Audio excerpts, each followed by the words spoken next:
널 막을 사람.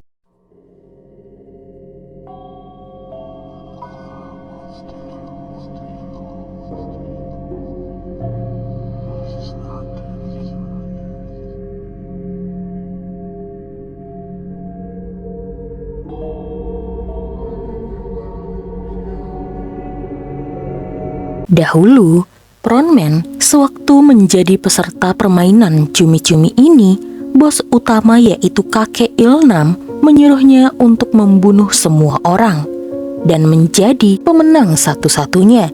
Lalu, ia pun berubah menjadi Frontman. Jadi, Frontman ingin Gi-hun menjadi seperti dirinya juga. Namun, saat Gi-hun hendak membunuh semua orang yang ada di sana, tiba-tiba ia teringat pesan dari Sebyok jika Gi-hun bukan orang seperti itu. Makanya, Gi-hun membatalkan niatnya untuk membunuh semua peserta yang tersisa dan memilih untuk melihat permainan selanjutnya saja. Nampak Frontman kecewa dengan keputusan Gi-hun. Sementara itu, Noul kembali ke pulau. Namun, ia tidak melewati pintu yang biasa. Hal ini ia lakukan karena tahu jika pengawas pasti membunuhnya.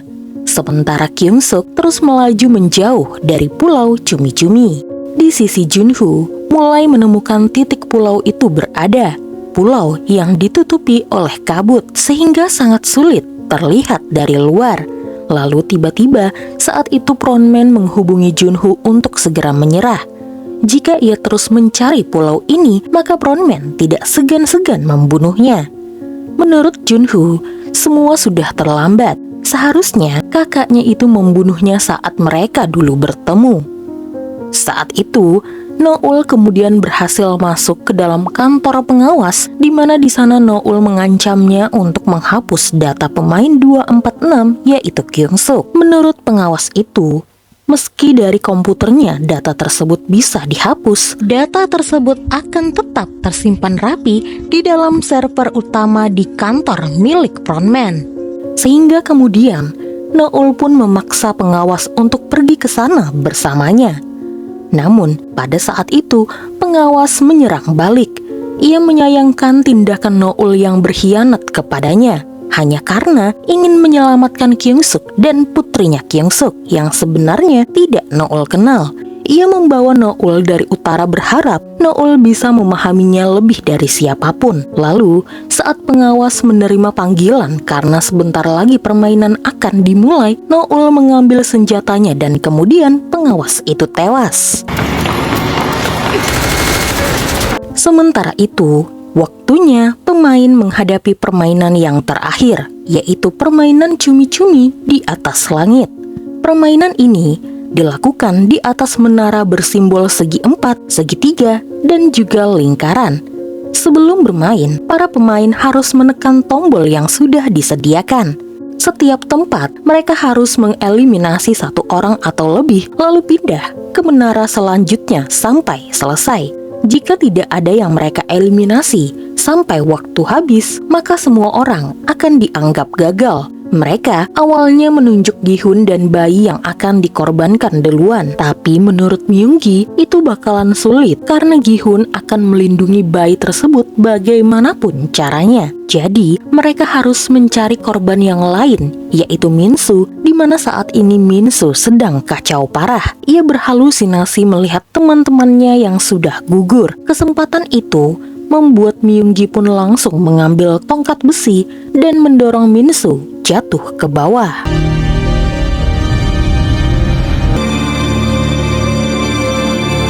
Sementara itu, di lautan saat Kyung-suk berusaha kabur, ia ditembaki oleh tentara merah yang mengejarnya.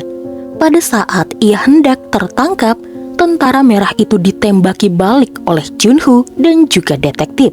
Mereka akhirnya menemukan pulau cumi-cumi. 그 게임에 참가한 겁니까? 그 산. 저기. Lalu, peserta beralih ke menara selanjutnya. Di sana sudah jelas mereka akan mengorbankan Gi-hun atau bayinya Junhee. Myunggi memberikan usulan untuk memisahkan keduanya terlebih dahulu agar di permainan selanjutnya mereka bisa mendorong salah satunya. Mereka mencoba berbicara kepada Gi-hun jika mereka akan mengorbankan bayi demi kepentingan bersama. Tapi Gi-hun menolak. Salah satu peserta, yaitu nomor 353, mencoba mengancam Gi-hun. Jika tidak menyerahkan bayi itu, maka ia akan mendorong Gi-hun juga. Gi-hun berbalik mengancam, coba saja bunuh dia. Maka kemudian di permainan selanjutnya, peserta 353 yang lemah inilah yang akan menjadi korban selanjutnya. Di sana, peserta 353 pun sadar jika peserta yang lain memang berniat mengorbankan dirinya. Karena itu, mereka kemudian merubah strategi dengan mengikat diri mereka masing-masing. Agar Gi-hun tidak salah paham, mereka memutuskan untuk mengundi siapakah korban berikutnya. Gi-hun setuju, namun saat Gi-hun lengah, peserta 336 mencoba menarik Gi-hun agar ia melepaskan bayi tersebut. Gi-hun yang semula memiliki pisau yang diberikan oleh frontman langsung memotong baju yang mengikat peserta 336 dan kemudian mengancamnya. Saat peserta 336 terpojok, Myunggi yang memegang tongkat besi langsung mendorong peserta 336 itu terjatuh. 336번 탈락. Their pact did not last long. Peserta lain bingung mengapa Myunggi berkhianat dan menolong Gi-hun. Seharusnya Myunggi mendorong Gi-hun saja. Di sana, Myunggi mengaku jika dialah ayah dari bayi 222. Ia adalah kekasih Junhee. Mereka pun heran, bukannya dari awal Myunggi setuju untuk membunuh bayi tersebut. Lalu kenapa tiba-tiba ia malah mengaku menjadi ayah dari bayi itu?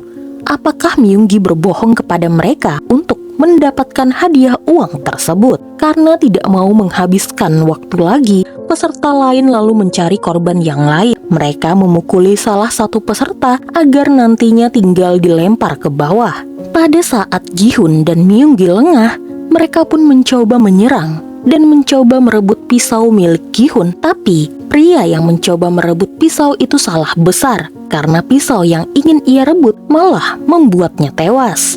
Sementara peserta yang menyerang Myunggi malah terjatuh. Kini tersisa Pak Tua Jongdae dan peserta 039 yang tadi mereka pukuli.